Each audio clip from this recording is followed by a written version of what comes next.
Relationships, very beautiful, really, but there are times that relationships hit the rocks in every part of the world, really.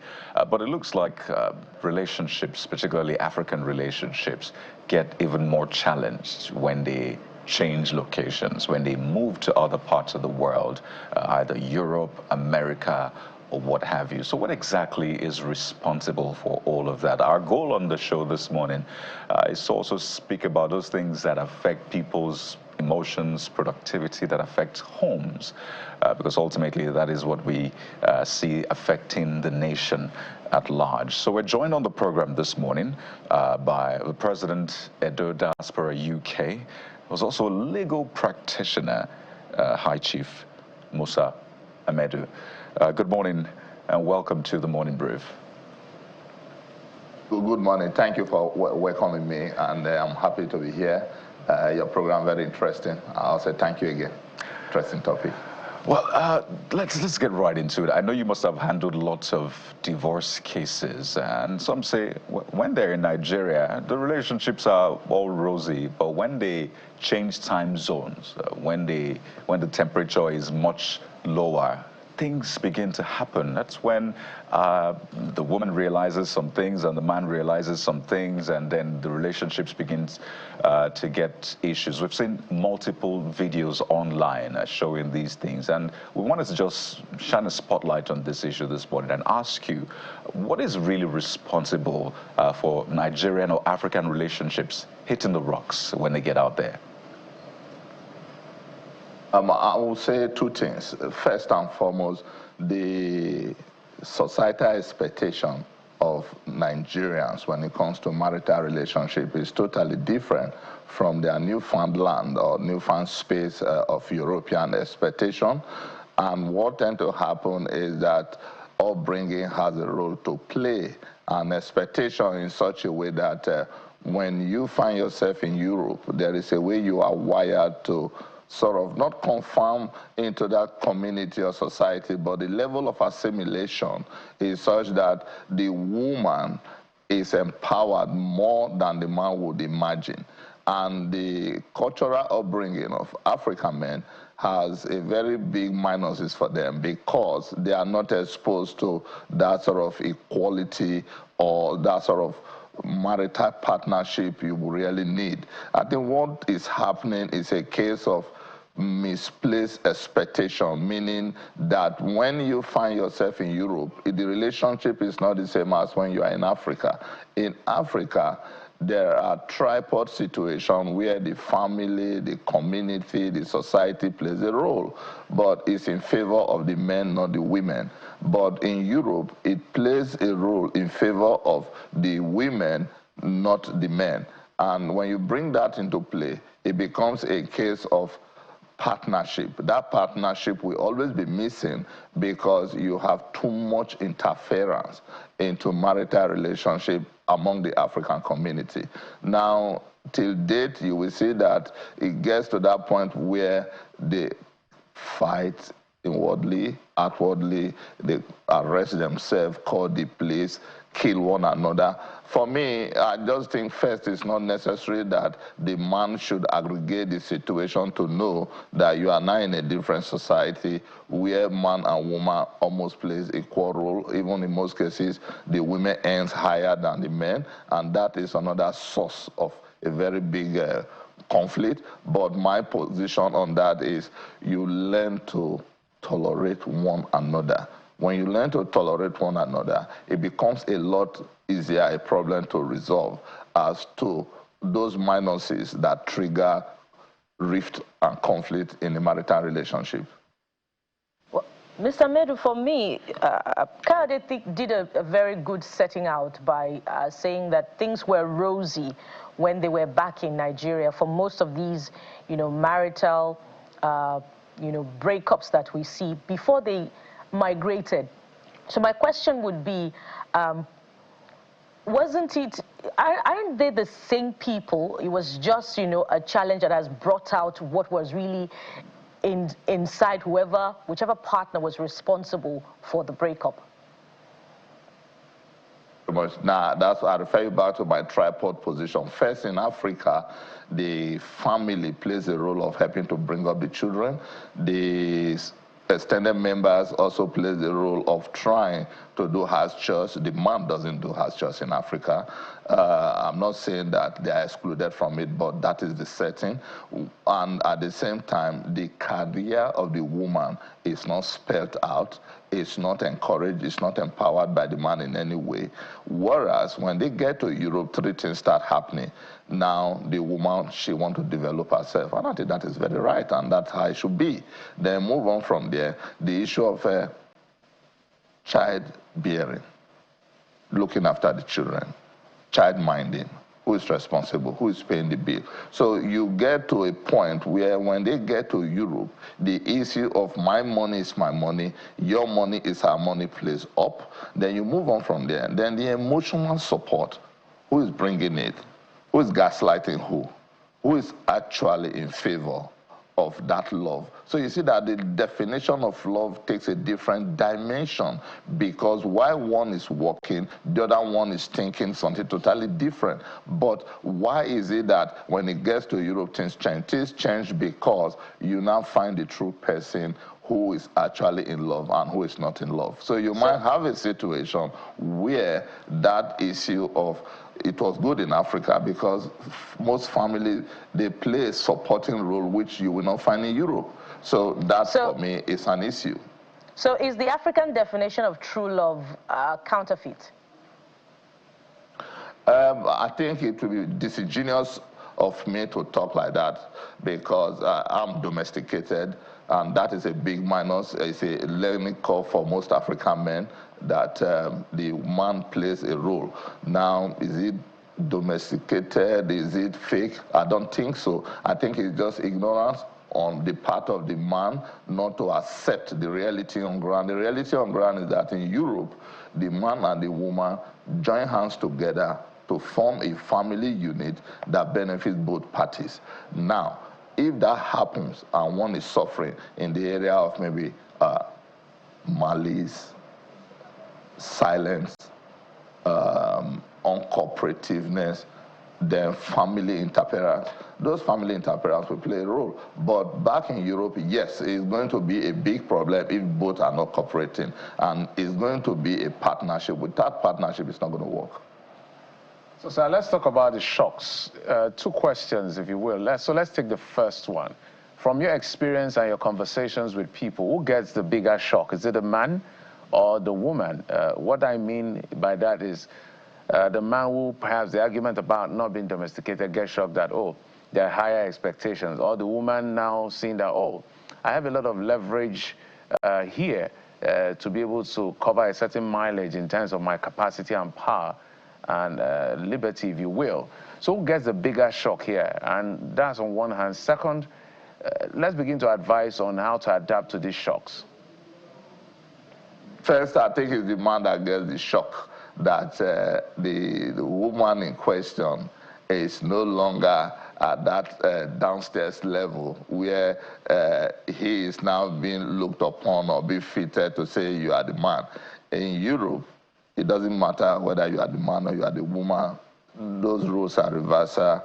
Who goes to work prepares. Who's at home prepare for who goes to work. And those are the sort of things I think it should be. Now, who gets a bigger shock? I think it's the woman who now discovered that her latitude knows no bound. Because at the end of the day, all she needs to do in domestic violence is to make an allegation. And that goes a long way to build or destroy the man's career if the man is. But at the same time, you need to start asking yourself, why do marital problem creep up? It creeps up because there's somebody interfering. There's somebody who believes they know better, and that at the end of the day, the man is trying to react. And in trying to react, you see that the man might be making a mistake. My position is that you don't need to react. You learn to develop yourself. If both parties are developing themselves, both parties are equally contributing to the keeping of the house. There shouldn't be a problem. But there is a problem when one person is, in my own opinion, is living on a different realm. And that different realm is synonymous with African people because one is there claiming knowledge while the other one is feeling cheated. A lot to unpack here, really, and I'm glad we're having this conversation. These are things that we see every day on social media, hear about, but having this conversation, I think, just gives a little more light to people who are maybe going through this, and that's my next question. For those who are going through this, who are experiencing that shock, particularly the men, and eventually the women even live longer than the men, whether you're in Nigeria or the US or wherever, how have you seen this affect children, right? The children particularly, because for them also there's a lot going on. They've just been moved to a different climb. They're trying to maybe struggle in school already. There's that conversation about what do you fit in or not. Some of them are being diagnosed with all of a sudden ADHD, and then you mount that with the challenges with their parents' marriage, right? And a lot of times the children are affected. So in your own experience, what's the best way for the couples to handle it, bearing in mind that their children are also going through a lot? I think that's a very fine question from you, and it's a very good one because it's a salient issue that plays up. I've not personally experienced it, but I've been privileged running men's group. That puts me in a position to hear from people. But I think it's a very serious issue because where one of the parties chooses to take leverage of controlling the children, which does happen in most cases, then yes, the children will suffer, but they will suffer to that point that it might just end up having the social service being called in. And when that happens, it breaks down the family unit to that point where the children might just be damaged beyond imagination, and expressing themselves might be a problem. And at that point, I'm sure the mother is the one that will be able to do those repairs because the mother is closer to the children than the father, in my own opinion. So what do you propose, particularly for couples who inevitably want to migrate? Should there be some form of orientation to serve as a shock absorber for what they would meet when they enter a different system, a different setting? It's a good, my proposal will be that the women, the men, when coming together, should face that reality if they really love each other, if there's no economic undertone.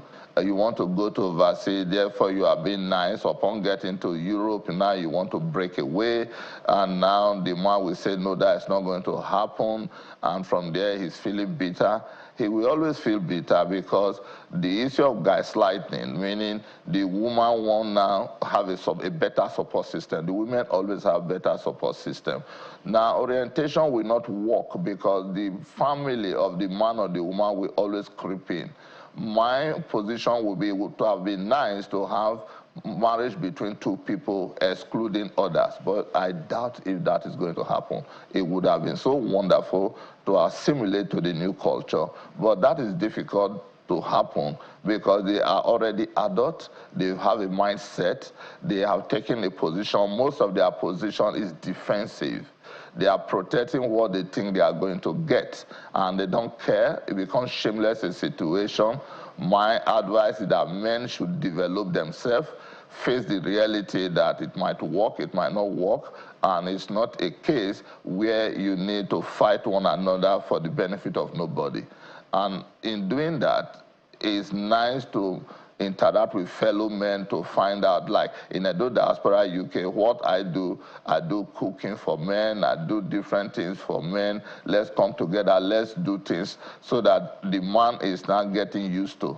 And when you get used to doing things domestically, it does help a lot of issues, problem in the house or in the relationship. I cook, I wash, I clean. I have no problem with that. Why? Maybe because I grew up in England. But that is not the issue. The issue is, what do men do? Men should manage their anger. very important.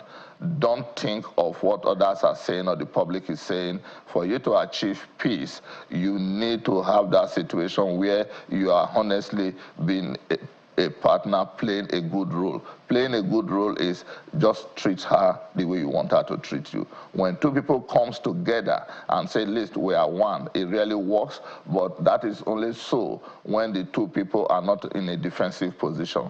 Most African relationship, in my own opinion, is expectant, is transactional, is unhelpful. Only one person is developing, not the other person. It needs to be a non-aligning position where there's respect for both parties. I, as a man, I believe if the woman respects the man, you have no problem. But if he doesn't respect the man, there's a way the man feels, because men consume respect a lot, while women consume pampering. Pampering shouldn't be a problem. It depends on what is available. In most cases, what is available is not enough. And if you see the way our people killing themselves across the globe over domestic violence, it's as a result of misunderstanding that the two people are pursuing the same objective, but when that objective is not met, it leads to anger. So we're winding down just less than a minute. I know you said it in passing, but maybe to the young couple specifically and to older couple as well, because it feels like what you're saying is what I can conclude to call circumstantial submission and domination, if you will. So if there was a specific in-country pep talk for a young couple that wants to leave this country to maybe Europe, in specifics, two things they must have at the back of their mind. If you can say it in 30 seconds. Number one, you must be very helpful to one another. You must be open to one another and help one another, excluding other parties, parents inclusive. There you go. We have to thank you so much. Women consume pampering. Men consume respect. This is something you can use anywhere. So whether you're in Nigeria or out there, just take those words. And we're glad we're able to have this conversation. We have to thank you, the president of Edo Diaspora UK, who is speaking to us from Nigeria, Abuja, the nation's capital, High Chief Musa Medu, also a legal practitioner. Thank you so much for your time. Thank you very much. Well, we hope we've been able to, well, help you channel those challenges the right way and find ways to resolve marital issues. But we'll take a quick break now, and when we return, we have AI and some very interesting conversation coming up next, so stay with us.